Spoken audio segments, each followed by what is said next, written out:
But we should probably do this since who knows how long I can go on for. Oh, if you, Dan, I'm just going to tell you right now, if you pass out in the middle of this, I'm going to finish the show just with you. I have faith in you, Tony. Oh, that's a mistake. Very That's little, on you. very, very little faith, but I do have some but there faith is some. There's a modicum of faith. I'll take it. Modicum of faith. I appreciate that. Hey, watch him with Dan and Tony. Hey, watch him with Dan and Tony. It's like watching, yeah. Welcome to Hate Watching with Dan and Tony. I'm Dan.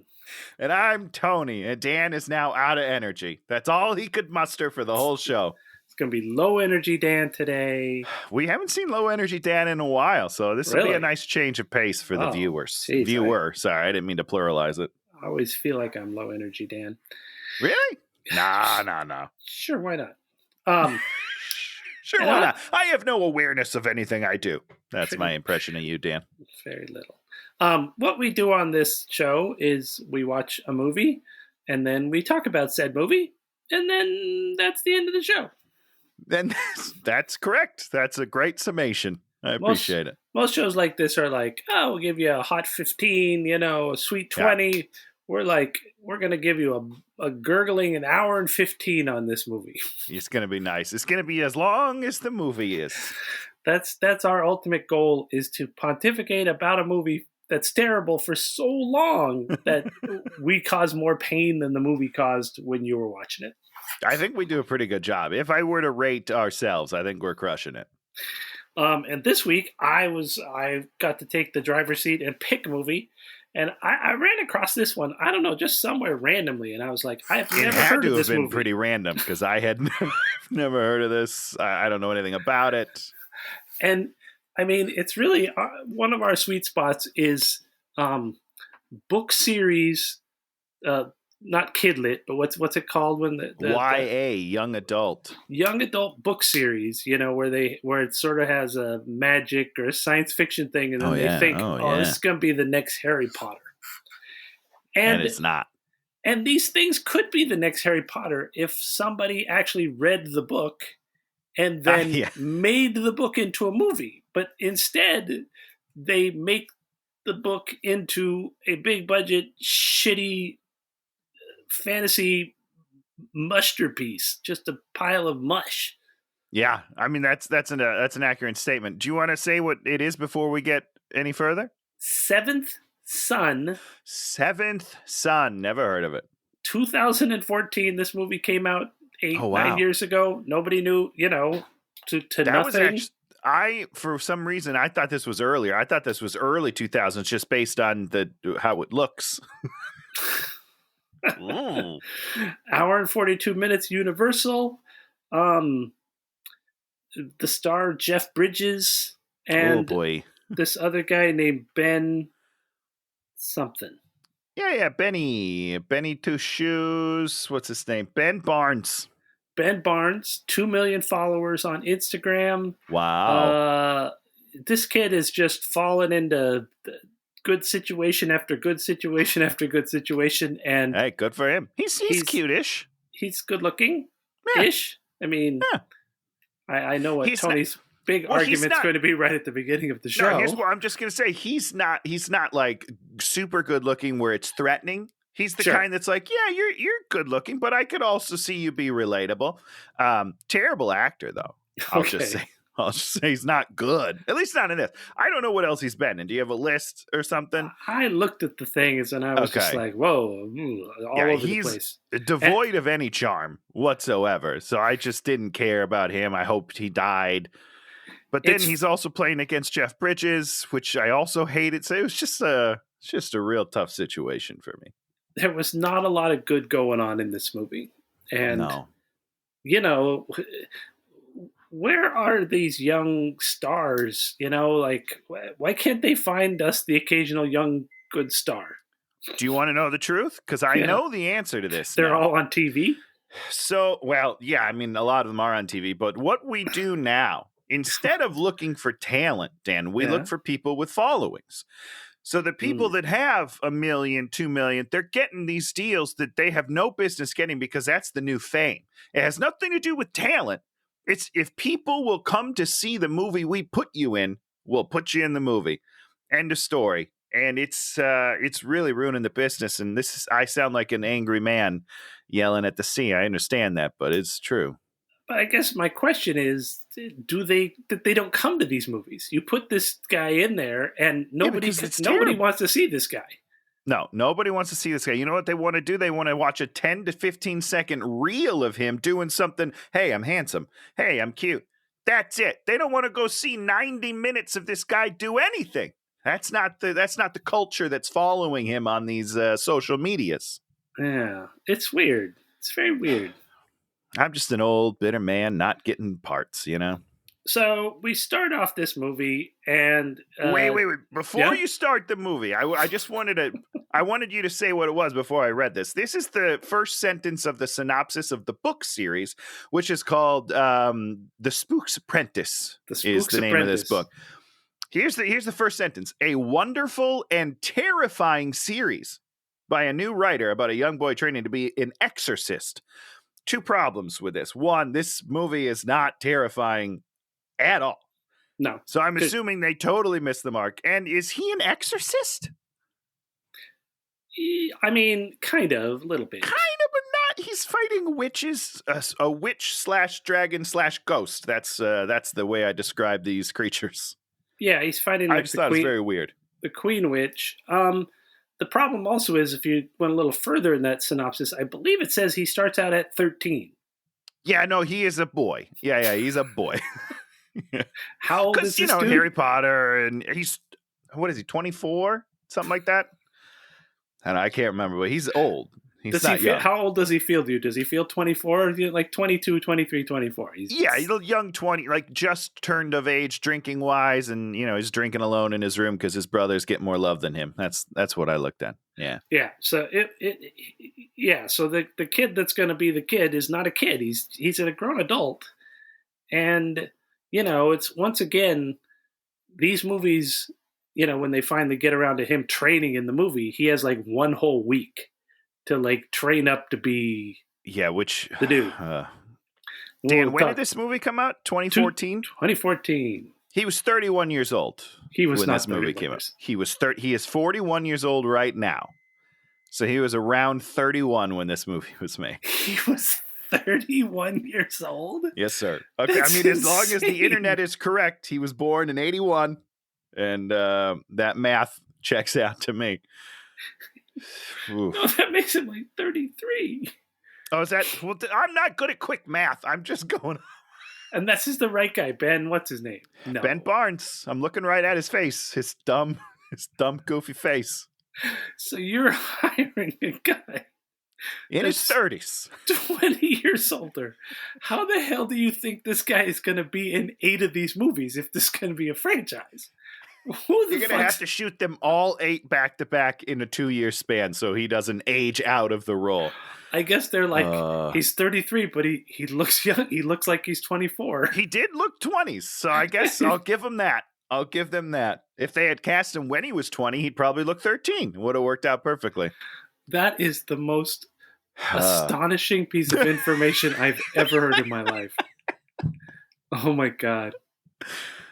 Dude, that just means that there's still hope for me. That's what, you know what I mean? I'm 37. I could play a 18-year-old, It's fine. Just put a little coverage on the bald spots here. Hollywood is so stupid. It's just amazing how stupid they are. Yeah. That they think that this guy, this 46-year-old man is going to he shouldn't still be living at home. That's all I'm going to say. Like, get out, guy. See the world. So what we have right at the beginning is Jeff Bridges' character, who's Sir Gregory, which is just never fits. No. And no. He supposedly this takes place in like England. Is it? I couldn't place any of these accents. I think the books actually say this takes place in England, and this takes place in such a Westeros / Game of Thrones kind of world that has no relationship to anything. And Kit Harington's even in it, so that's great. We'll talk about that in 1 second. Great. So basically, Jeff Bridges is locking the big witch in this place for her to be locked up forever, and of course, but not forever, right? Well, he has to know. I don't know. It felt weird when she. Oh, sorry. You know what? I'm getting ahead of it. He locks her up forever, and then time passes magnificently. We have this time lapse. My favorite part of the movie is this beginning when he's hammering. He's barely touching these nails, and she's just screaming. All she's doing, Gregory! Best part of the movie. I laugh for like 5 minutes. She screams through the entire time lapse, Dan. She screams for, I don't know, 20 years? How long is this time lapse? It could be 20 years, yeah. I don't know. She screams the whole time. It's fantastic. And then what is it that sets her free from her prison? A blood moon. Oh, they love that blood moon. Power from the blood moon, and then she's just like, okay, I was so confused. She's in the cell, right? And then she's just like looking up. She's looking up and she's like, oh, the blood moon powers me. And then she busts out like Captain Planet. Turns into a big dragon. She's a witch that turns into a dragon. Because that's really interesting. Into a big dragon. Everyone turns into different things. Everyone turns into different things. I can't keep my thoughts straight. There's so many things wrong with this movie. She turns into a flying dragon. The other guy turns into a weird bonus like legs a lizardy dragon. Yeah. So the guy she bursts has out a just forky tongue. Yeah, I didn't like that guy. That guy freaked me out. I'm gonna be honest, because people do that. That's a real thing that people do, and it's real scary. This one guy that has these Shiva swords, who's blue, who like is part of one attack, and then we never see him again. Did he like? But is that the guy with 4 arms or whatever? Yeah, I loved that dude. I want more of that dude because the one fight scene that he gets was pretty cool. You had all 4 swords going, and I was like, more of that. Let's do more of that. But he just disappears, right? He doesn't even come back. We never see him again. Battle. We see him mid-battle, 4 swords, and then you never see him again in the movie. He's gone. I don't know what happened to him. He just wandered off. He's just like, I'm bored. They fired the whole section that was doing his CGI, so they had to like cut his section out of the movie. We never finished those scenes. Doesn't matter. Then we have the quickest title scenes ever. Oh, yeah. Yeah, you blink and you miss them. Okay. I'm fine with that. Like, I don't care who's in the movie, who made the movie, because I'm just going to get mad at you. So here we are. We're in a town. Here's Kit Harington. We're like, oh, Kit Harington? What's he doing in this movie? That's almost exactly what I said, Dan.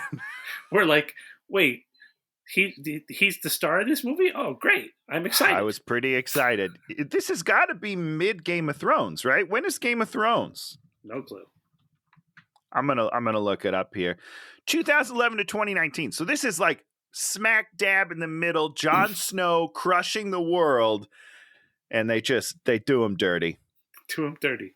So he's basically the apprentice, and so what happens is there's a weird voice fight. So Gregory's getting drunk, and you want to talk about Sir Gregory and his facial hair and the weird voice that he does. I'm doing a voice. I think here's what I think happened in the grand scheme of things. I think Jeff Bridges saw Johnny Depp do Pirates of the Caribbean and was like, oh, we have to do quirky characters to like let people really fall in love with us. It turns out he doesn't know how to do a character. So what he did is he just kind of put on a slightly Bane voice from The Dark Knight Rises and then probably just stuffed food in his mouth. He just talked like this the whole time. Fill her up. This guy's the dumbest thing I've ever seen. And I understand that it's Jeff Bridges. You know what I mean? Like, he's a very talented actor. He walks on set and you're probably like, wow, this guy knows what he's doing. But if I am directing this movie and that is the first thing that I hear out of his mouth, I'm closing the movie. I'm like, you know what? Fuck it. This isn't going to work. We got to go home, guys. I can't fix this. I was so thinking about, what was it? The Rooster Cogburn movie, the one where the Coen Brothers movie. Yeah. Where he plays the drunken gunfighter. Yeah. Yeah. Well, he plays everyone knows what you're saying except for us. Yeah, whatever. And it's like that's what this movie sort of is. It's the same sort of movie, and this idiot of a director / writer should have watched that movie and should have just cribbed everything they could about making this character, because they make him sort of in charge. Yeah, sort of. I mean, about as in charge as anybody gets. I don't know. True grit. He should be forced into this. Yeah, I mean, if you're going to have him play this grizzled old guy, you've got to 100%. Force him into it. Yeah. But no, he's the motivating factor, and it's just like, why does he even? He doesn't even exactly need the kid. Exactly. I mean, because we'll get to my biggest problem with the movie in very short time here. So basically, they got to get him to the church because there's something going on with this little girl. They get him to the church. And the bells are ringing. I don't understand the bells, even though that happens a couple of times in the movie. I don't know what it means.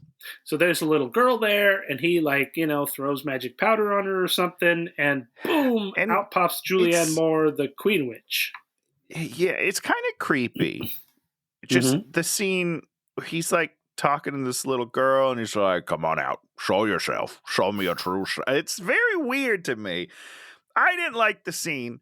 And then I get confused. Yeah. Is she corporeal or is she not, Dan? I don't feel like you can be both.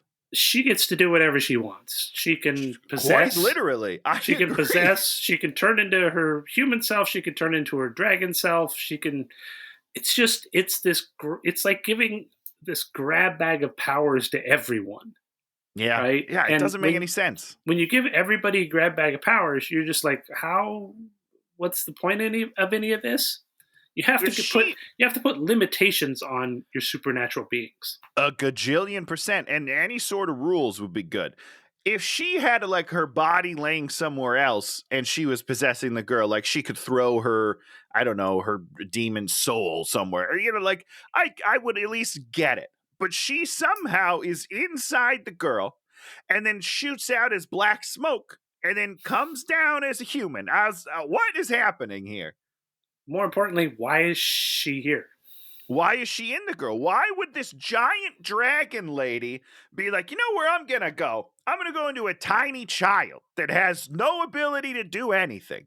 And be captured and chained up. And be captured immediately. And if she's chained up, why does she just smoke out? Why are you still in the body? It doesn't make any sense. You can smoke out at any time. This isn't your body. This movie makes no explanation as to why she's here. And then basically we have a battle, and they try to drop a bell on her. They shoot her with a bow. They throw a net on her. They're outside. They pull her down. They throw her in a cage, but she ends up in the cage with Kit Harington, who she promptly kills. Well, first of all, this scene, Dan, set a tone for the movie that did not follow through. This was very sexy. She had Kit in the cage, and she was gently touching his face with her crazy long nails and was like, "You're going to be mine now." And I was like, dope. This is going to be great. Studies like this going to be worth it. I'm in. I am into this. But here's the problem. Yeah. Jeff Bridges goes and grabs some sort of flamethrower type of deal. I don't know. Comes to the cage, and he's like, "Hey, I'm going to set you on fire unless you let him go." If he sets it on fire, they're both going to be set on fire, Dan. He's dead either way. What kind of a plan is this? It's called a hollow threat. It's a hollow threat. Okay. Very hollow threat. Which she promptly calls his bluff and then just kills the guy, and then he sets her on fire anyway. I don't understand. And the setting on fire does nothing. She just breaks out of the cage. Absolutely nothing. Yeah. And she just flies away. So wait a second. So she possessed a kid, got in a battle, killed a person. None of his things did. A single thing. How does he seem to think that he's going to defeat her if everything he did was useless? And he's so confident through the rest of the film. He's like, "Leave her to me. I'll get her." It's like, you haven't done a single thing. You haven't gotten her at all, big guy. Complete failure. So weird. Complete failure on all levels, and then he's like, "I'm coming for you," and you're kind of like, "Why did she even come and bother with him if he wouldn't even known she existed? All she has to do is wait for the blood moon." And also, why is he coming for her? Because he doesn't know how to kill her. He's like, he's like, I'm coming for you, but I have to figure out how to do it first because I don't know anything. Which is also the second time that someone has just stood and screamed at the sky in the last 6 minutes, and it made me laugh really hard. And it's the other I hate this movie, Dan. I have a lot of problems. So if I need to speed it up, you let me know. Okay. He goes, as soon as Kit Harington dies, he's like, well, it was a waste of 10 years. What the fuck? First of all, if that kid's been learning for 10 years, he wasn't a very good apprentice because he wasn't doing a lot of great things. That looked like a 6 months, maybe 8-month type of apprenticeship right there. That's 10 years. He's not teaching that kid anything. Well, and also as the movie goes along, everybody knows how many apprentices he's gotten killed off. And they always are like joking with him like, yeah, who are you going to get killed off next? Yeah. And they warn the new kid. Even the new kid is making jokes about his imminent death because he's working with this guy. You're just like, is this supposed to be fun? This movie's also, like... Is he good at his job at all? Is he supposed to be good at his job? He's very good at his job because he's the only one left. He's the only one left, but he's terrible at the job. I don't know. It seems weird. He couldn't kill anybody. She's the queen of the witches. I think he kills everybody else. It's his girlfriend. Spoiler alert. Yeah, I don't know. I don't know either. We got to talk about that relationship later. Tom. So then we cut off. One last thing. He has this gigantic wagon full of all these weapons and goodies and things like that. And I'm like, this is the coolest thing about this movie. And the wagon gets destroyed like a couple immediately, like halfway through the movie before they ever even know open it again. Yeah. They never even open it again. It just gets completely destroyed. And you're like, oh, this really interesting wagon that someone spent all this time building that's going to do all these amazing things. Not in this movie. No, sir. No wagon. Fuck the wagon. So Tom is hunting in the woods. Wagon. I'm going to make a t-shirt with this. Fuck the wagon. Tom, who is the seventh son, he's hunting in the woods. The seventh son. He's the seventh son of the seventh son. How many people is that, Dan? 49. Because they said, what does he say? He's talking to him later. He's like, there was 1,000 of you or something like that, right? And then he's like, I'm the only one left. Yeah. So how many? Seventh son of seven sons and 1,000. That's so many people. That's so many people that populate this earth that could have magical powers. Wait, what are you saying? Because the seventh son, right? No, wait. So you're saying there's lots of seventh sons of seven sons, or I'm saying there's to not get that many? To the seventh sons, pretty tough. There's so many people doing it. There's so many babies to get to 1,000 seventh sons of seventh sons. Oh, I see what you're saying. I feel like there's more people involved in the seventh son makings than there is in the continent. I don't know numbers, but it just feels like a lot of people that would be required to be a part of this. You want to do all the maths. So we can I would understand. love you to do the maths because I cannot. Okay, good. Someone out there do the math for me. So Tom is hunting. He's a bad hunter, and his wife says, "You're not a hunter." And you're kind of like, wait, so it doesn't. Why? So he doesn't have the skills necessary to do the thing. He seems to have zero skills. Well, that's not true. He can throw a knife inaccurately, so that's pretty good. Well, he can throw the knife accurately because he hits the skull, but he doesn't hit it hard enough.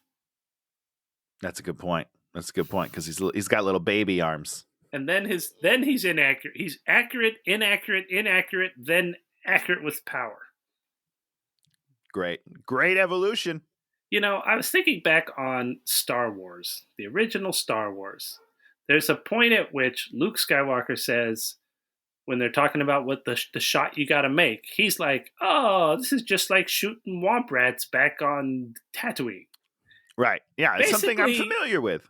Basically, your primary character that has to do this primary thing basically says, "I can actually do this." Right, because I've done a similar thing before. Yeah, great.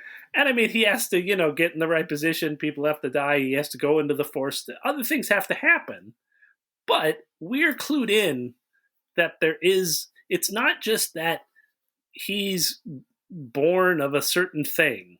It's that he does have this ability in him that's like not necessarily, it's special, but it's not that special. It's not like, oh, the only guy in the universe that could do this. Yeah. Yeah, I hear that.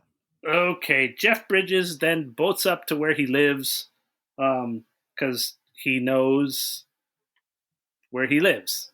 I don't know how. I don't guess know. So, yeah. And he comes on the boat and he's like talking to the mom and he's like, I've heard that there's a seventh son of a seventh son here. Don't tell me there's not because I know there is. Okay, great. Who the fuck cares, man? What is the point of any of this?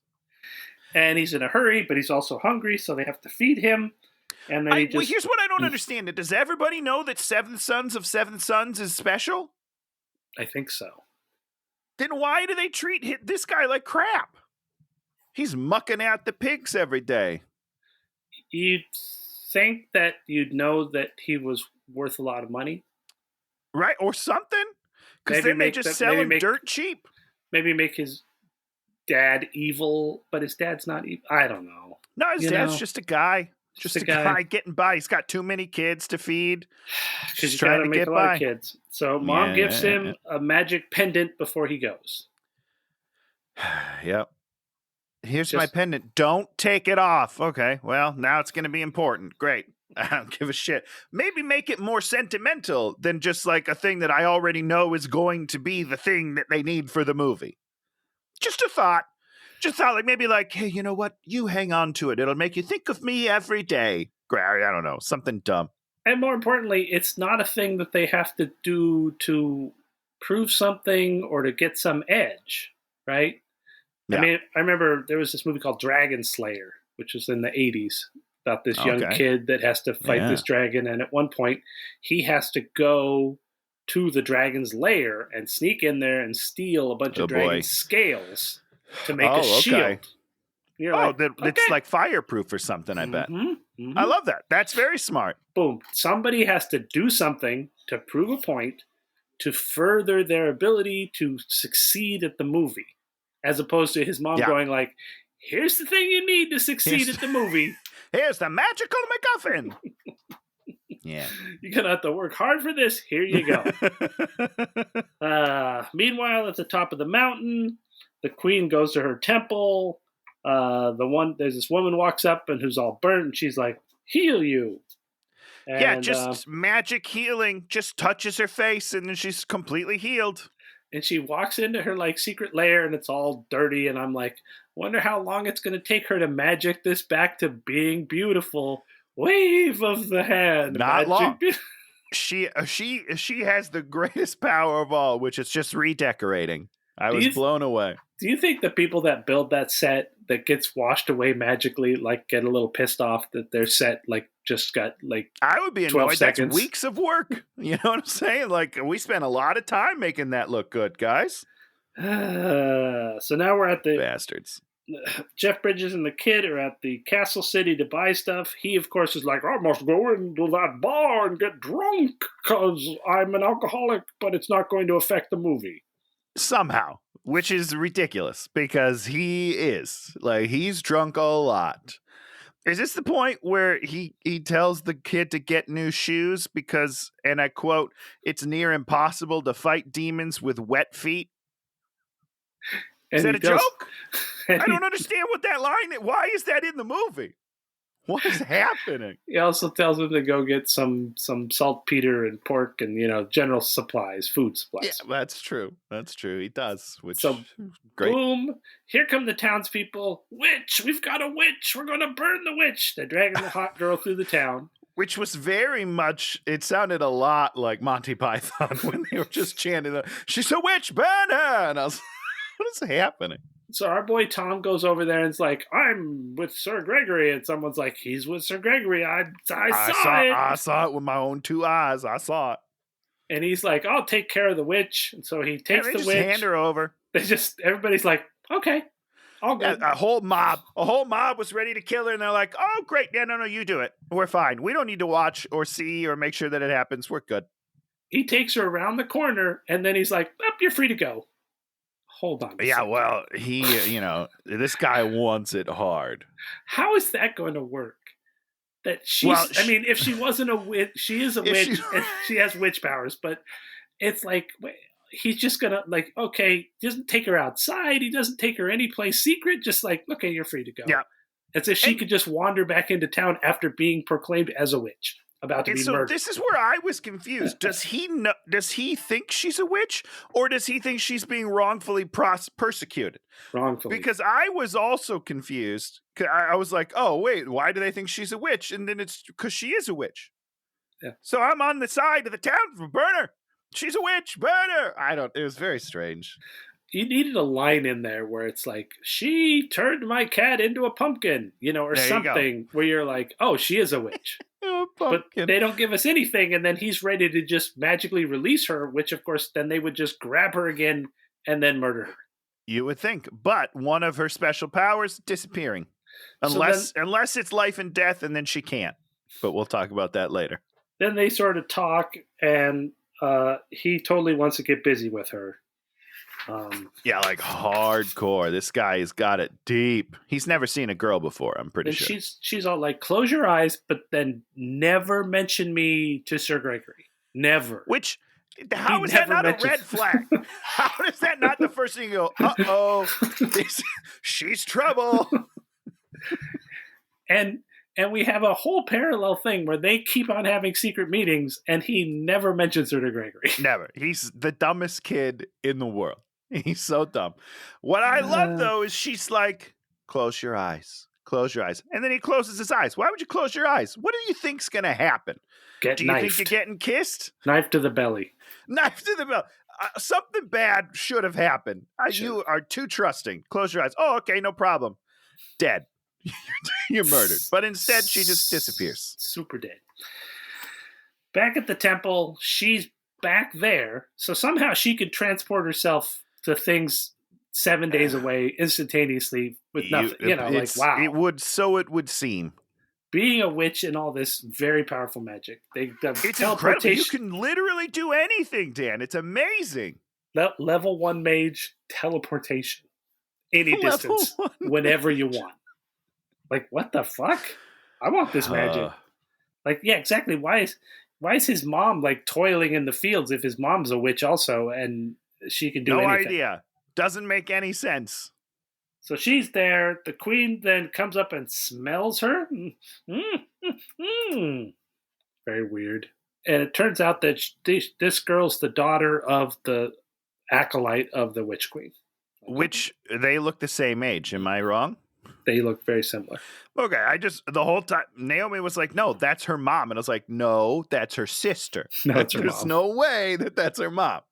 It's her mom. I was wrong. The witch girl, Witch Junior, I call her, she's kind of cute at first. I thought she was kind of cute.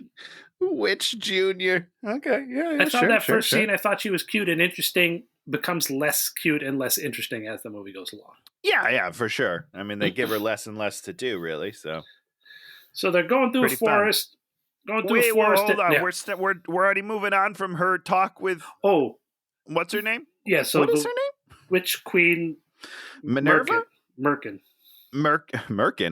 Like the something like that. Melkin. Like the pubic hair thing. Melkin. I kept thinking Merkin all through the thing. I'm like, kind of weird. We're gonna go with Merkin. I think that's Mother Merkin. That's what we'll call it. She's waiting for the full blood moon, and we set up that we turn on the clock 7 days. But here's my question, Dan. Yeah. How did she bust out if it's not yet the blood moon? Oh, because I'm confused. Do you know how the moon works? I don't know what the moon is. How about that? Big slice of cheese. I understand that it's whatever. You get less or more of the moon, right? Yeah. So they're waiting for the full blood moon. Yeah. So it starts and it's a little bit of blood moon, little more blood moon, little more blood moon. And she's just getting more and more powerful? Yeah. He should have killed her right away then. Well, he shouldn't have imprisoned her. He should have just killed her. First of all, that's a great point. But then he tried to kill her, and she was already too powerful. So now she's days more powerful, and he's still chasing her like he knows how to kill her. Which we'll get to at the end because it turns out super easy. You'd think there'd have to be some information that he'd have to know or glean from the world. Something that I would like to know. Like, what's her weakness? Somebody tell me. She seems all powerful. You know, it's like when Dorothy hits the Wicked Witch of the West with the water and she melts, we're like, oh fuck, it's water. You're like, oh, shit. Good. It's great. Good. That's nice. Great movement. This one, she just kind of gives up. And then she also has to call for the others. There's like this book and she like, oh no, she just talks about it. We don't have the book yet. She's we don't do it. Yeah. Call the others. How do you do that? You go like this. Others. Hello. Okay. Stupid. Riding through the forest at night, there's all these kind of ghosts and ghasts, and we learn that there's ghasts, which are the lowest, then there's ghosts, then there's witches. Hold on. Ghasts are not the lowest. Yeah, they are. Do you remember what a ghast is, Dan? I wrote it down. Ghast like a ghost, like when a ghost passes gas, that's a ghast. When a ghost passes gas, you get a ghast. You get a ghast. Here they come. Hey, it's a ghast. Oh my god. They smell bad. They're basically noxious fumes. You know what? You're right. We'll keep it at that. That's better. That's a better description. Okay, what is the stupid movie say? All I was going to say is he says a ghast is a level 6 creature. That's a direct quote. Level 6. How many levels are there if the ghast, which is very easy to kill, is a level 6? Kobold is 1. Because they have half a hit dice. Oh, great. I mean, it's basically, I think somebody played the Witcher video game and they were like, we'll just make a movie based on a different book, but we'll just put a bunch of Witcher stuff in here. Because he's basically a Witcher. I think gnolls are 2. Great. Should we get a chart? Invisible Stalker is like a 7. Oh, well, that's no good. Invisible Stalkers. That's Kevin Bacon right there. Kevin Bacon. You killed the creature of the dark. That's not bad, Dan. You're hired. You just need some crazier facial hair. Does he have the same facial hair in R.I.P.D.? I was trying to remember. Pretty close. It's similar. Pretty close. He's like, I've got a great hair guy. Let me get my hair guy on this. Let me show you what it is. And then we've learned that Tom has visions. So he's like, I'm having visions of the Witch Queen. Visions.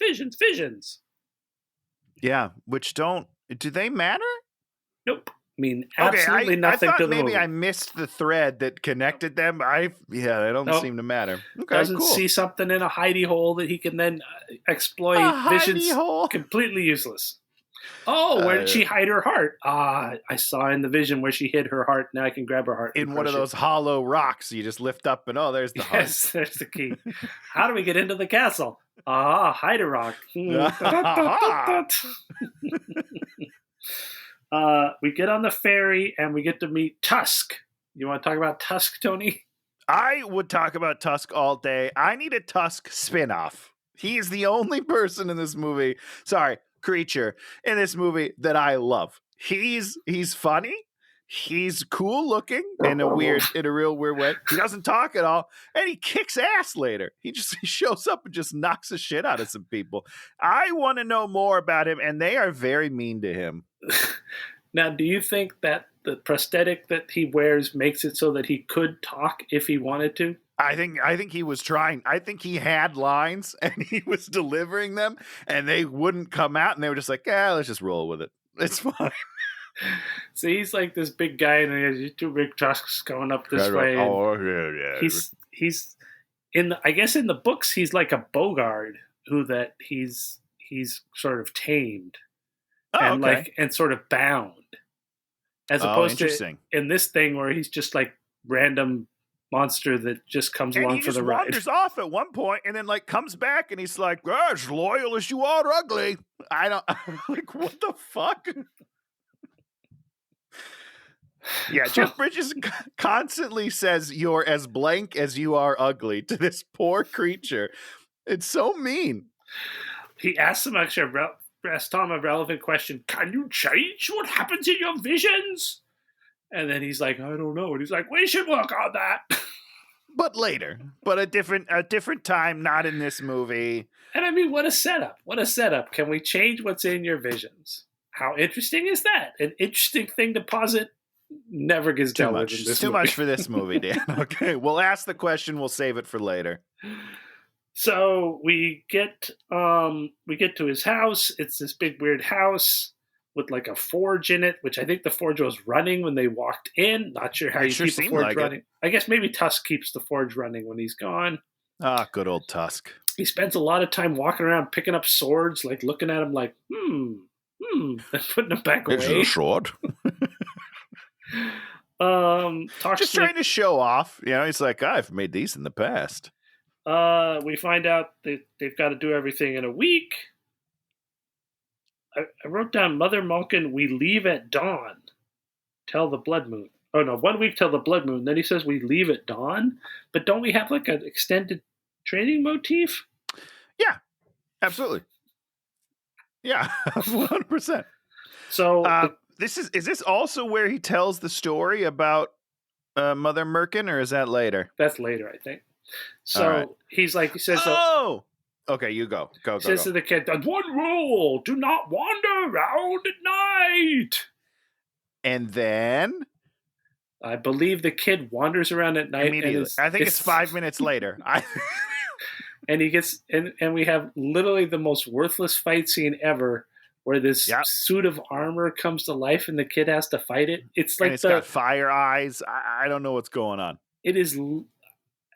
There are a lot of zero stakes fights in this movie. This one, all of them. I was playing Marvel Snap the entire fight because I just was like, what? He can't lose. Right? Yeah, he doesn't. Well, I mean, he does kind of, and then Jeff Bridges saves the day or whatever. But what is this thing? I don't understand. Is this a defensive thing that Jeff Bridges has set up? Or is this something coming to attack him? I don't understand what's happening. Okay, great. Thank you for the explanation. We're moving on. All right. So he attacks it. And then he's like, you failed your first test. Your second test is... Which he moves on to immediately. Me kicking your ass and insulting your family. And then the kid's like, please teach me. I'm like, wait, what? What was the second test? Hold on. This is what I need to talk about. Okay. So I just wrote down he kicks his ass and insults his family. That's the second test. 100% what happens. And then Jeff Bridges is like, you'll never be good enough. I can't believe I'm wasting my time on you. And then the kid's like, please teach me. And he's like, okay. I like what you were just quitting on the kid and you weren't apparently teaching him anything. And then the kid's like, will you teach me? And you're like, well, that's a good idea. I should teach my apprentice something. Unbelievable. It doesn't make any fucking sense. This movie's so dumb. What were you going to say, Tony? I don't remember anymore. Okay.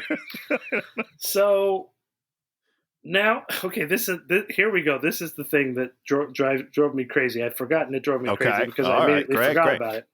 So so we're back up at the mountain, the Witch Mountain. Witch Mountain. Witch Mountain. Escape from Witch Mountain. The assassins all show up, and there's like this guy. Their leader's named Radu, who's that one guy that's in lots of movies. Yeah, he is. He's great. He's great. Yeah, I love him. And then somebody says the line, something with all the spooks buried all over this mountain. I'm like, wait. So, in other words, there's a bunch of ghosts of there's a bunch of spooks buried who've been murdered on this mountain. Yeah, a whole bunch of them. Well, they're coming back. They don't come back, Dan. No. Don't get confused. No. This is a throwaway line, Dan. Okay? This is not an important line of the film. And then, of course, she let me check out the ranks of assassins. And she goes down there, and then one of them, looks at her. So she's like, now I murder you to show you how crazy, the classic scene that's in every one of these movies to show how crazy the person is. They're going to murder some random character that we don't care about and will have no consequence to the movie and will not affect the consequence of the rest of the assassins. And I'm not even sure they're really alive because they just turned to dust, right? Is it a person? I don't understand what it is. I don't know. It's so dumb. Ah. So here we are. Tom's back there at the lake. There's Sexy Witch swimming in the water. How cold is that water, Tony? Well, first of all, the water, very, very cold. Second of all, red flag number 2. She just happens to show up swimming where you're sleeping. Red flag number 2. Get out, Tom. Get out. She's crazy. Or at least get some good witch loving. Yeah. I mean, do one of the two. You know, don't just sit in this weird medium where you're like, I think I like you, but I'm not sure. Stupid. And she comes out of the water. Dan, she comes out of the water. Let's remember, she's in the water. Okay? She walks out of the water, fully clothed. It's sort of mad. Fully dry. Totally dry. Her hair's not wet. Her clothes aren't wet. Her skin's not wet. She's totally dry when she comes out of the water. What's happening? That's magic, man. That's what that's I wish I had. That's witches. That's witches for you. They just dry it.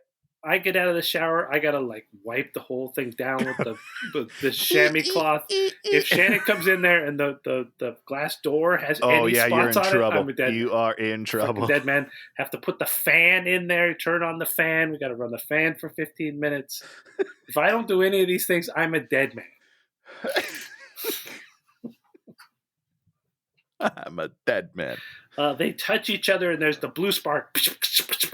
Oh, my God. And she's all like, I'm a witch. My dad was a gypsy, and my mom was a witch, and now I'm a witch. And we just and apparently the blue spark is the blue spark of destiny, and you love each other. What a stupid thing. So in the midst of everything, they're like, oh, this dude comes up there and is like, the Inquisitor demands that you go to the walled city. And he's all like, walled city? I can't go there. That'll waste me 2 days. You got to go because the Inquisitor says so. Okay. Oh, if he says so, then I guess we got to go. End of the world coming. But he's got to do this like bonus thing. Got to go do a brunch. my friend's in town. I better go see him. So they get there and he sees the Inquisitor. And the Inquisitor's like, here's a bunch of... You got to kill this monster for me. And we're like, oh, he's got to kill a monster. And he's like, here's the bag of gold. Okay, bag of gold. Talk about him killing the monster, Tony. Okay, strap in, folks. So, first of all, they walk into a room with a bunch of people. There's guards all around. In the middle of the room, there's a giant bear already in a cage. It's been captured. You're telling me you're gonna give him? It's like calling the exterminator and saying, "Here, I've got the cockroach in this. Kill that cockroach that I've got. This cricket's in my house. Could you kill that cricket for me?" I don't understand. I'm gonna pay an exterminator to come to my house and kill a cricket that I've already captured under a cup. What the fuck? I've got it. I just can't touch it. I'm very scared of it. Please just get rid of it. I don't know what to do. So they walk into this room, bear already captured, and then they basically let it out. I don't understand. No, it tears through the cage because it's just been waiting till he shows up. How long has it been in the cage? It's been in the cage for days because they were like, we need you there in 2 days, right? So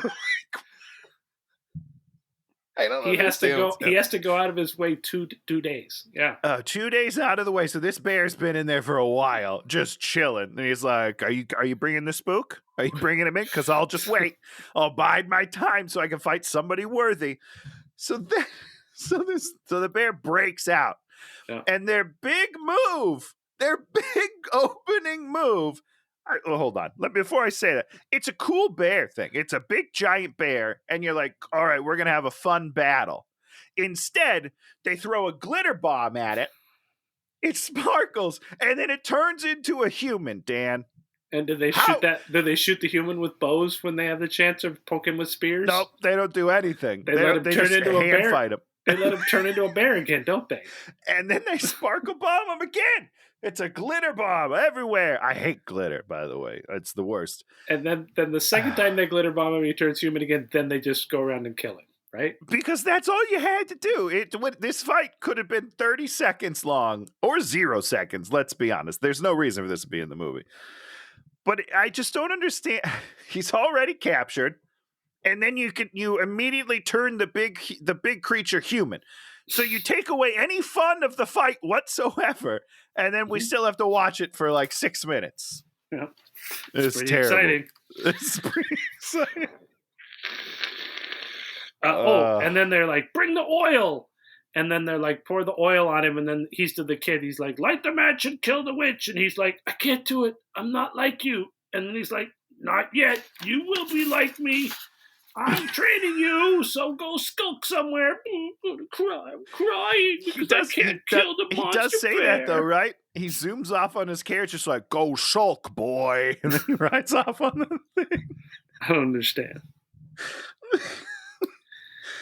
This movie doesn't make any sense. I have to read this book because there's like 13 books. It has to be better than the movie. It has to make more sense, at least. I read the thing in the book. The witch queen Malkin, he had her bound in his garden, and the stupid apprentice lets her go accidentally. So okay, super interesting. Knocked over some stuff. That makes total sense. He accidentally sets her free, and it's like, well, now we gotta go get her back. Great, makes sense. Makes total sense. The blood moon is powering me.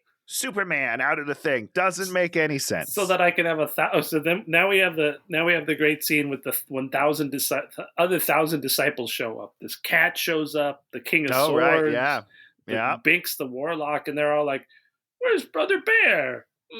Where's Brother Bear?" Well, he's dead. I'm sorry, he's been dead for a while. Okay, he's been dead for one whole scene. He's my best friend. Where's he at? No, he's gone. So Dan, do you think they can choose what they turn into? Because everyone turns into their own thing. Do you think they get to choose, or is it like spirit animal type of deal? Who you get bit by, of course. Oh, you get bit by? Yeah, that's how lycanthropy works, Tony. Sure, but they're not lycanthropes. They are ghosts / dragons / humans. We don't know that. So you're damn right. I don't know anything about what they are. I know zero. And they got to be lycanthropes. You know, it's like you turn into a dragon or weird dragon. Well, where's the dragon that bit her?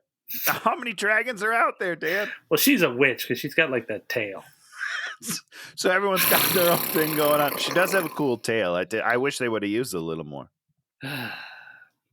The witch and the kid get together again. Of course. And he's all like, I can't do what he does. I can't do what he does. And then she's all like, that blue spark we had. It's either destiny or it's not destiny. Or it's nothing at all. Or it's just like, oopsie daisy, a little bit of gas. So maybe it meant something.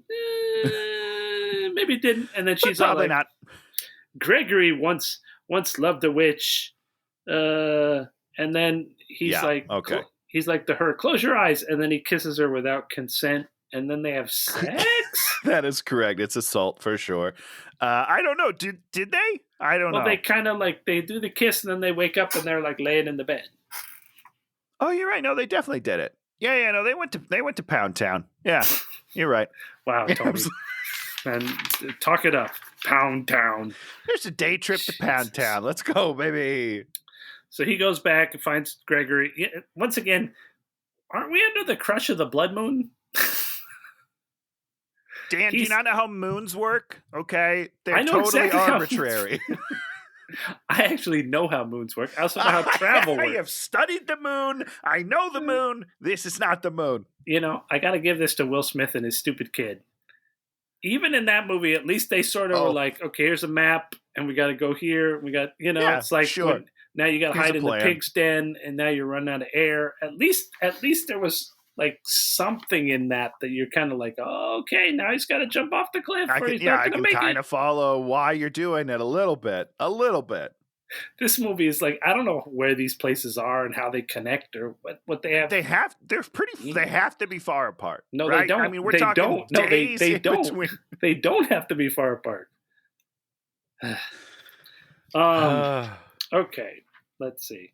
And then he goes back to Gregory. He's drunk. He's like, I once loved a witch. And then he's at his wife's grave. And there was he told a whole story. And I was engrossed in a game of Marvel Snap at this point. So I missed the whole story. You missed a doozy. Let me just break this down for you, right?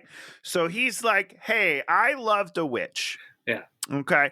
people feared her because she was a witch, so she became what they thought she was, which was evil. And then when she found out I was married, she killed my wife.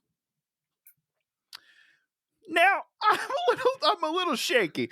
I'm assuming they meant those were different time periods, and like she came back later and was like, "Oh, you're married, I'm gonna kill your wife."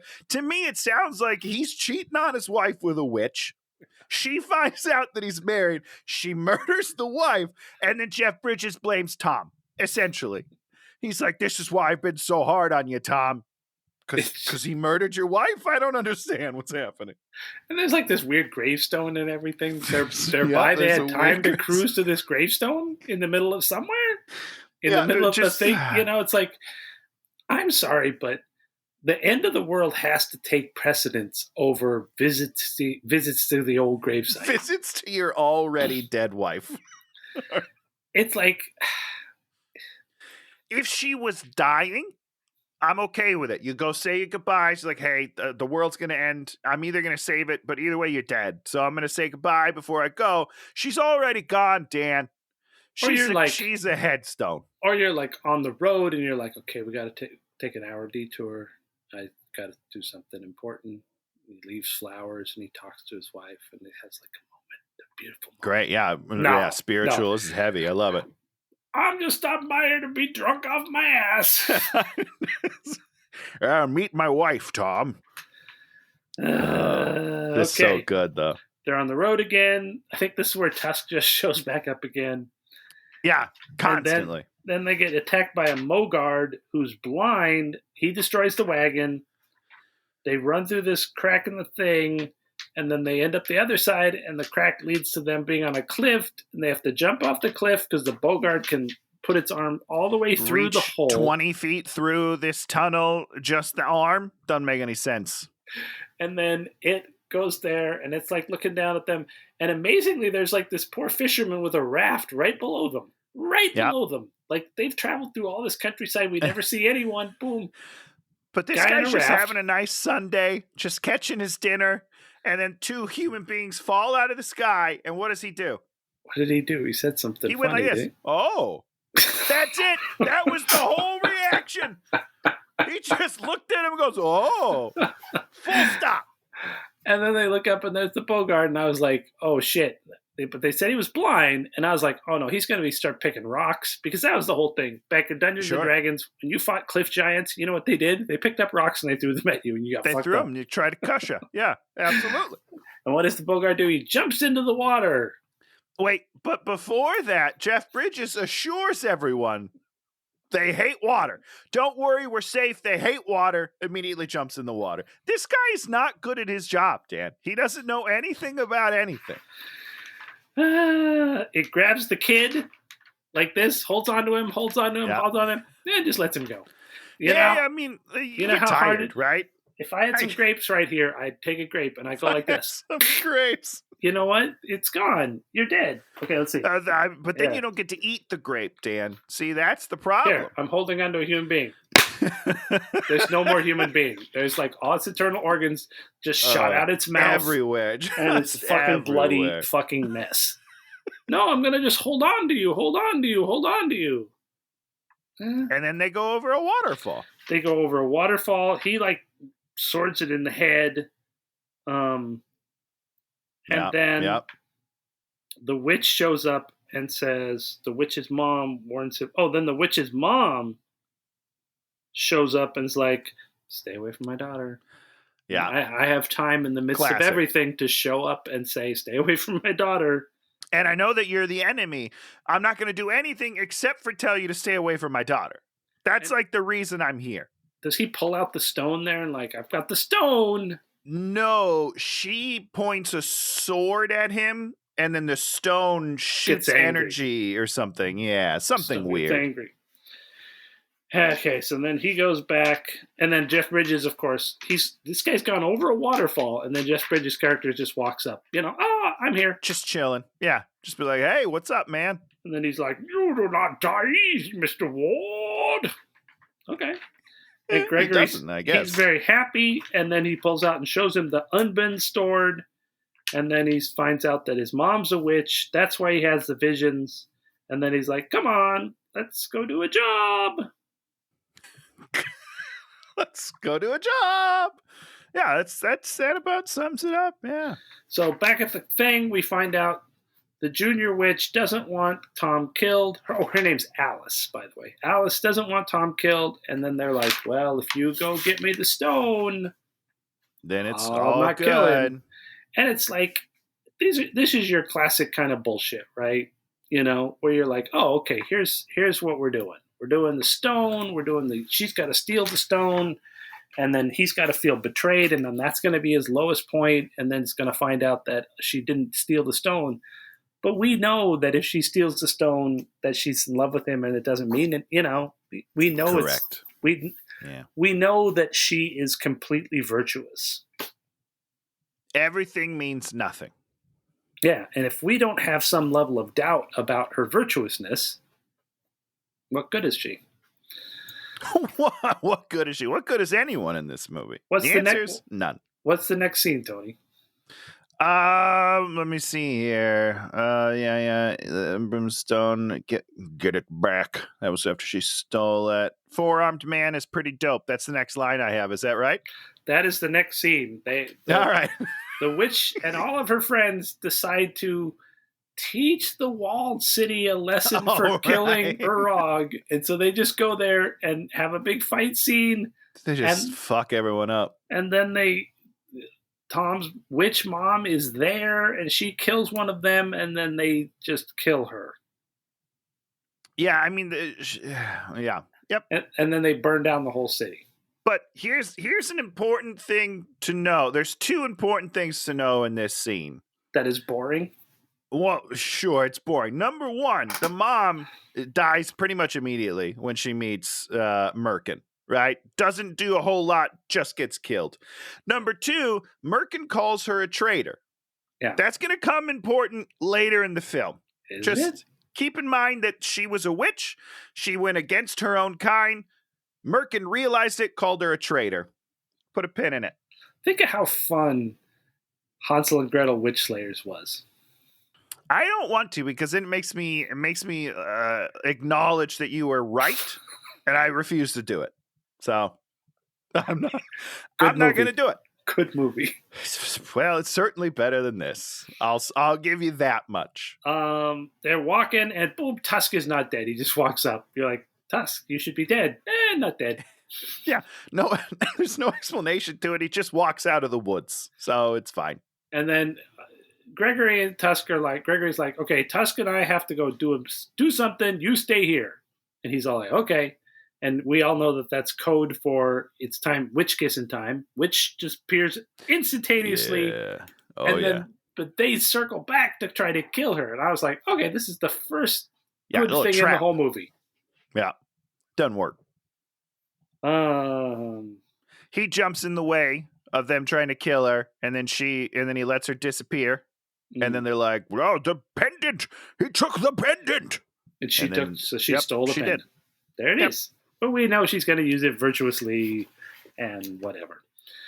The bad guys ambush Tom in the forest. There's another cliff. And people fall over the cliff and are not killed by falling over the cliff. But they capture Gregory. It's just a cliff. I mean, come on, man. I wouldn't worry about it. Is this the one where Tusk gets knocked down into the pit? Yeah, off the cliff. Yeah. Well, hold on, though, because it's really sad. So Tusk just came back, right? The first main scene that he's in, these dudes pick up a battering ram in the woods, and then they just charge. Somebody left the battering ram laying around in the woods. Somebody left the battering ram. The bad guys pick it up, charge at the guys, and then Tom and Jeff Bridges jump out of the way, and poor Tusk gets knocked down into a pit. I'm like, what the fuck? He falls off the cliff, and we never see him again. But then when we see him again, he's hanging off another cliff. A different cliff, yeah. And how long has he been there? How did he get there? I do not know. So stupid. Oh my god. Okay, so they capture Gregory. They take him away. Tom has visions of his mom's death. Then her ghost visits him, and then the mom's she's a force ghost. Force ghost sim, yeah. She's a force ghost. Also, she's the only ghost in the movie. Have you noticed that? There are no other ghosts. There are hundreds to thousands of dead spooks in the mountain. Not a single one is a ghost. No ghosts show up to help them at all. Oh, so stupid. And so this is why this was important. Wouldn't that have been interesting if her witchy ghost then rose all the all the other ghosts? Yeah, that'd be cool if she was there for a reason. I guess a witch can do something helpful. I have to think about that. Like, I'll have to think about that. No. All she says is, you can use the unbend stone. And what she says is she says that you can stand up to her because I stood up to her. And I was like, no, ma'am, she killed you within 3 seconds. Well, you stood up to her. Terrible advice. It was ineffective standing up, but it was standing up. It's bad advice, Dan. If I get murdered real quick, I'm not going to send my child to do the same exact thing. It's bad advice. We're in the courtyard. Junior Witch feels betrayed. Join us. No. Somebody witches him with the unbend. Okay, so Queen Witch now has it. She uses the unbend stone on him. But then as she's using it on him, Junior Witch grabs it and steals the stone. Then we just have lots of dragons and fighting. So she grabs the stone and then is running. Yeah. Why can't she disappear, Dan? I don't know. Why can't the other witch just grab her? She's got the ultra power rock stone.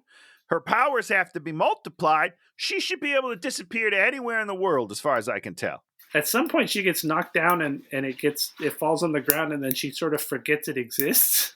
Everyone kind of forgets it exists. Yeah. That's fine. Do you want to talk about the lighting on this last big fight? I think this was natural light, as they say, because there didn't seem to be any control over it. You know what I mean? It was like red, dark, ugly, just unappealing. It wasn't designed. Yeah, that's, you know what I mean? Like, it wasn't somebody made a conscious choice to me. I think they just went with what they had, and they were like, fuck it, we don't have time to fix any of the lighting. Let's just go. It's a big scene. I don't know. It looks really bad, though. Witch kills mom.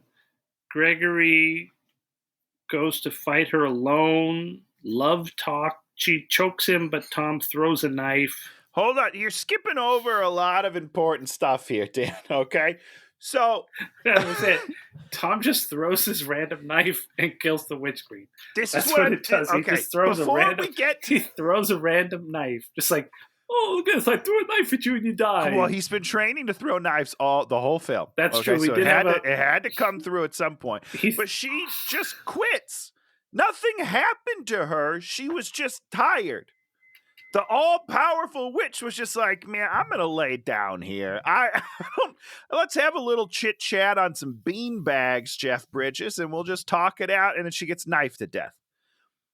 Doesn't make any sense. Super anticlimactic. However, the thing I need to talk about is before that, she gets met. She's talking with the witch mom of Junior Witch. And she's like pissed off. And she's like, oh, betrayal. I thought that was something only humans did. That was a very big moment for her, which is all bullshit, because she just faced a different witch, which she called a traitor, and then killed her. His mom already betrayed her. She knows that witches do it. It's the dumbest thing in the world. I was so mad when she said, oh, I thought only humans did that, other than the 2 witches out of the 5 that I've ever known have both betrayed me. So we should ADR in there and make it say, oh, witches always betraying me. Why do you always betray me? Witches be crazy. That's what we need. We need a little witches be crazy in here. Ridiculous. Yeah. Anything else about that big fight scene at the end that goes on forever and is incredibly boring? It's like 20 minutes, I think. Yeah, it's awful. You're just like, it's real. But let me see if I wrote any other notes about it. The script is stupid. Should have stayed at drag. Oh, yeah, no, I have one more thing. Oh, yeah. Jeff Bridges is fighting the dragon guy with the lizard dragon. Face me like a man. Exactly. He's like, You have no honor. Face me as a human. And then he just was like, okay, yeah, I won't be a dragon anymore. I'll just be a human. And then Jeff Bridges kills him. And his one-liner is, you should have stayed a dragon. Of course he should have stayed a dragon. He should have just eaten you. This fight is 3 seconds long. He's dead. So they all walk out of there, Junior Witch, Tusk, Gregory, and the kid, and I'm like, all right, super team. This is going to be our team of 4 for the rest of these movies, right? This super team. Nope. That checks out. The witch fucks off, and Gregory gives she just fucks off to Disneyland. Yeah. She totally fucks off. The Gregory gives him a brand, and then he's all like, I'm fucking off. Which he gave him his house. He gives him his house, he gives him Tusk, and then he leaves. He gives him Tusk. Here you go. Here's my slave is now what your is slave. Happening? And I'm fucking off. And the kid's like, the kid doesn't know shit. He's had 1 week of training. What the fuck? He doesn't know anything. And where is Jeff Bridges going? Is he going off to die? Is he retiring? What's happening? It's like, even if you don't think you're going to get a sequel and you don't think you can afford Jeff Bridges, maybe you could have Beau Bridges play the part or something. Whatever. You can't write him out of like the sequels like for no reason. But they did. They did real quick within 2 lines. It's so weird. It's so weird because you had like that big team moment, and you're like, "Oh, okay, now we've formed ourselves into this team. We're gonna have the wagon fellowship, if you will. We got a witch. We got a boy that's a witch hunter plus a witch, and we got the old guy to train everybody and to keep everybody in line. And we got Tusk to, Tusk is kick some ass. Is your ass kicking guy, and you're like, he's your muscle. I love that guy. Nope. The team broken up instantaneously. The minute we formed the team, we broke up the team. It's bizarre. It's great stuff. The witch is like the blue spark, and then she's like, "See you around." Like, see you around. Okay. Goodbye. Share my bed forever. Like, I don't understand. Anything else? It's a good movie. Anything else to say about this pile of junk? Oh, yeah. No, I did have one more thing I just needed to talk about. Yeah. As Julianne Moore is dying with the knife in her, she turns to the boy and she goes, I will haunt you. And I was like, what? Okay. Nobody's haunting anybody in this movie. There has been 0 haunting. You can't promise me something like that. His mom visited him. So that's true. She force ghosted, but nobody else did. I don't know. It seemed like a silly promise. You're promising. It's like a promise for like another movie that's never going to come and we're never going to get to see. Like, great. Well, that's a given. Great work, everybody. It's a bad movie, Dan. Good find. Good job. I feel like I've accomplished my mission brief. I found a garbage movie that no one's heard of. Oh, boy. So, Tony, tell us about something you liked this week. Mine's going to be like 1.5 of somethings. So, the first thing I'm just going to say is Edge of Tomorrow dropped on HBO Max. It is free to stream. If you have not seen that movie for some reason, go watch it on HBO Max. Is that the Tom Cruise? Tom Cruise, Emily Blunt, Live, Die, Repeat. Awesome movie. The only thing I love that movie. I do not like Tom Cruise. He's so good in that movie. It's just Dan, because amazing he's how good. he is. You're just weirdly biased against poor Tommy C. When he's good, he is good. Good. I guess that's when the thing. On, he's on. When he's on, when you put him in the right place, and he plays kind of a snaky, sleazy guy, which I really she's like. Good at that. Yeah, and then Emily Blunt is phenomenal. Just in the pantheon of perfect, strong female antagonists.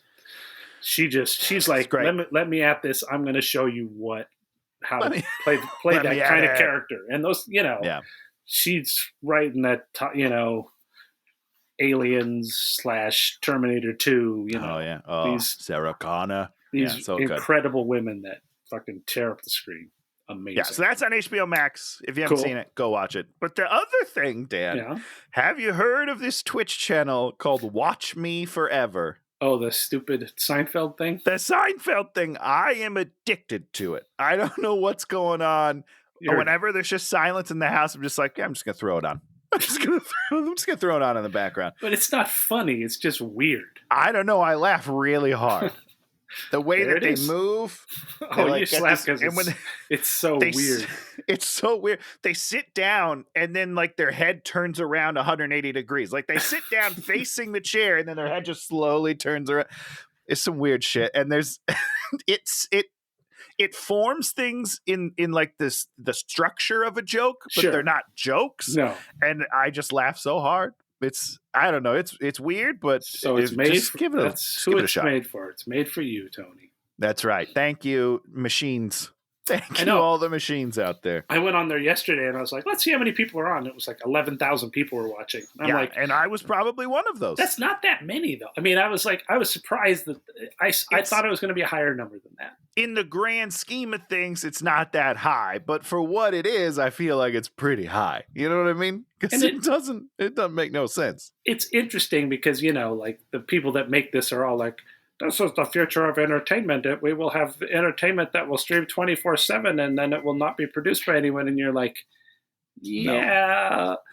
I mean, if there's seven channels of this, you're not going to have 11,000 people watching every one of those channels because there's not enough variation to make them interesting. But if you're streaming it 24/7, I'm going to miss a bunch of stuff, and then I'm not going to tune back in. Same way, if I miss a week of a show, I never go back and watch that show.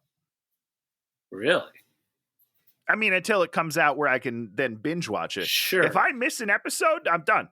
I'm off the track. I can't get back on. I don't want to miss shit. It's interesting, the idea of contentless content.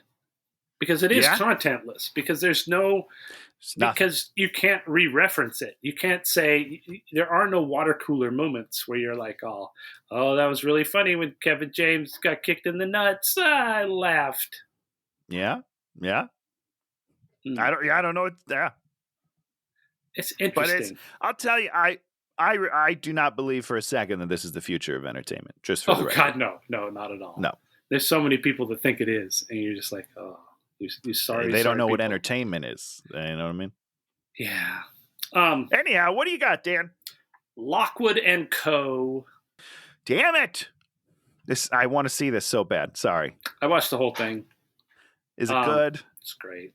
I watched like the first one and I'm like, wait, they're not making all of the mistakes that everyone always makes. And then I looked it up and I was like, oh, Edgar Wright was involved. So there's I didn't know that. There's smart people involved. That's why it's good.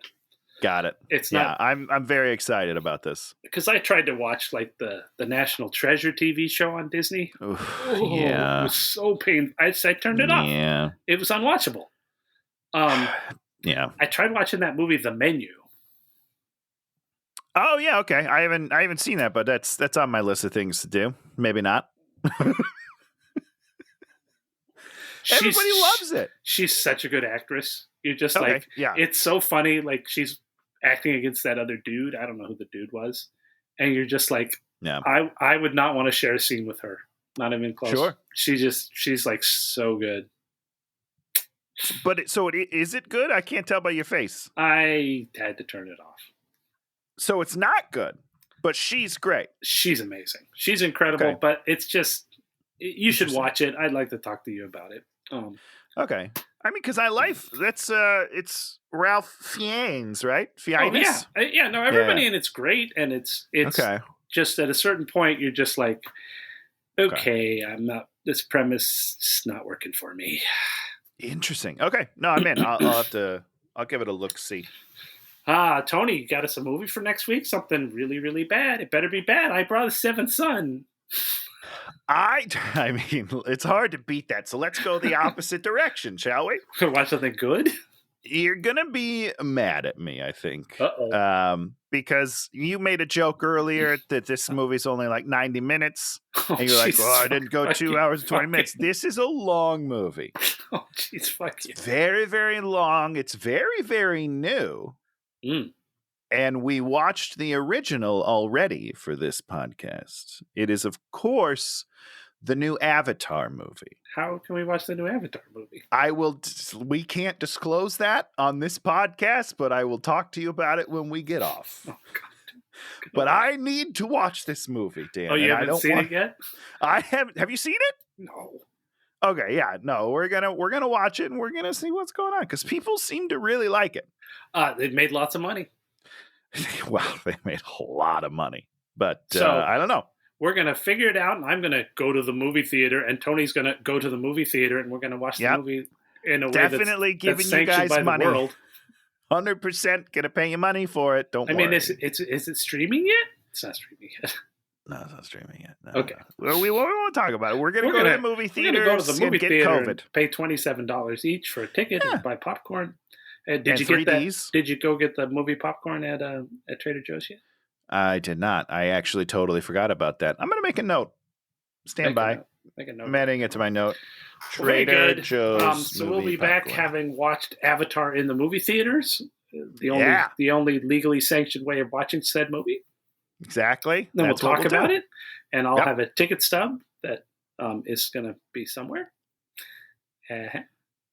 You're just promising things that I don't know if we can deliver. Yeah. I love it. So, we'll be back next week having watched Avatar. I'm going to have to set aside an extra week of my life to watch it. I know. It's a long one. I apologize, but it needs to be done, Dan. It needs to be done. Okay. We're going to see what James Cameron's been up to for the last 15 years and see if he's still the master crafter that brought us Sarah Connor, brought us Terminator 2 and Aliens, 2 movies that I mentioned as incredible movies that have incredible characters that movies like Edge from Tomorrow, I think, play on and look at as movies that build these wonderful, strong female characters. Avatar, not one of them. So I can't wait to see what they do with the sequels.